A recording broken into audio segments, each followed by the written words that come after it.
भारत पाकिस्तान युद्ध के दौरान तो आपने S-400 एयर डिफेंस सिस्टम के बारे में तो खूब सुना कि ये कैसे काम करता है और इसकी खासियत क्या है। लेकिन इसके अलावा भी भारत में कई सारे एयर डिफेंस सिस्टम और कई सारे एयर डिफेंस गन यूज होते हैं, जिसमें L-70 है जिसे करगिल के युद्ध में यूज़ किया गया था। इसके बाद है ZU-23mm एयर डिफेंस गन और इसके बाद है ZSU-23 for Chilka air defence system, जिसे 1971 के युद्ध में यूज़ किया गया था।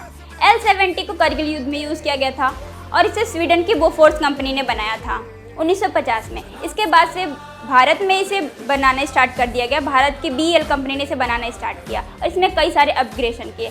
अपग्रेडेशन के बाद इसमें कई सारे चेंजेज आए, जिसमें से इलेक्ट्रो ऑप्टिकल सेंसर लगाया गया और ऑटो ट्रैकिंग सिस्टम भी यूज किया गया, जो दुश्मन के रडार को भी चकमा दे सकता है। और ये एक बार में मतलब 1 मिनट में 240 राउंड गोले दाग सकता है और दुश्मन के कई सारे ड्रोन को एक साथ 300 राउंड फायर करके तबाह कर सकता है।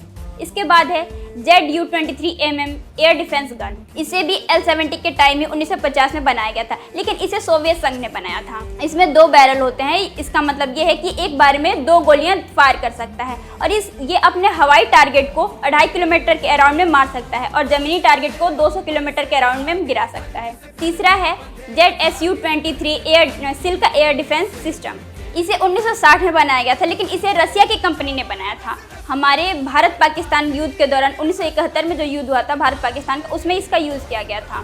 इसकी खास बात यह है कि 1 मिनट में 4000 राउंड फायर कर सकता है और इसे बख्तरबंद टैंक के द्वारा एक जगह से दूसरी जगह आसानी से ले जाया जा सकता है। मतलब कि कहीं भी जो छोटे मोटे इलाके होते हैं हमारे बॉर्डर एरिया के, वहाँ पे जा सकता है। इसका अपना 20 किलोमीटर का रडार सिस्टम होता है और ये हेलीकॉप्टर, ड्रोन और ज़मीन के जो टारगेट होते हैं उसको निशाना बना सकता है। तो ये थी भारत की वो ताकतें जिसके बारे में आपने जाना। नमस्कार।